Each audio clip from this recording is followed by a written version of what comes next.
હું દિશા સેરઠિયા સુપેડી જિલ્લા પંચાયત સીટ ઉપરથી ઉમેદવારી કરતી હતી. આજે મેં ફોર્મ પરત ખેંચ્યું. કારણ એવું કે અમારા જ્યાં જે કાર્યકર હતા ધાર્મિકભાઈ માથુકિયા આમ આદમી પાર્ટીના, તો એને એવા ઉમેદવારો જે અમારા સજેસ્ટ કરેલા ઉમેદવાર હતા કે જે જીત માટે પ્રબળ દાવેદારો હતા, એ બધા ઉમેદવારોને હટાવી અને નબળા ઉમેદવારો પ્રોવાઈડ કર્યા, જેથી કરીને મારી હાર નિશ્ચિત થાય.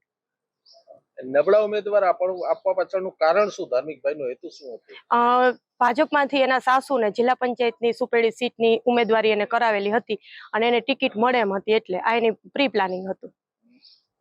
તમે ફોર્મ પાછું ખેંચી લીધું, કયા કારણોસર, અને હવે કોને ટેકો જાહેર કરશો? હારવા માટે તો કોઈ ચૂંટણી લડતું ન હોય, અને મને મારી હાર દેખાણી એટલે મેં ફોર્મ પાછું ખેંચ્યું, કારણ કે મને ચૂંટણી પ્રચારમાં એ લોકોનો કોઈ સપોર્ટ હતો જ નહીં. એને શું કહેશો, જે ફોર્મ ભરાવનાર જ હતા તે લોકો દ્વારા જ અન્યાય થયું? હા, 100%. શું અન્યાય થયું? કોના દ્વારા? એ લોકોથી જ, ધાર્મિકભાઈ માથુકિયા તરફથી જ અન્યાય તો હું કહી શકું, કારણ કે ઉમેદવારો બધા એને નક્કી કરેલા હતા. અમારા ઉમેદવારો કોઈ એને અમને ફાળવા નહોતા. આ જ પ્રકારની તમામ અપડેટ જોવા માટે ન્યૂઝરૂમ ગુજરાતને લાઇક, શેર અને સબસ્ક્રાઇબ કરવાનું ભૂલતા નહીં.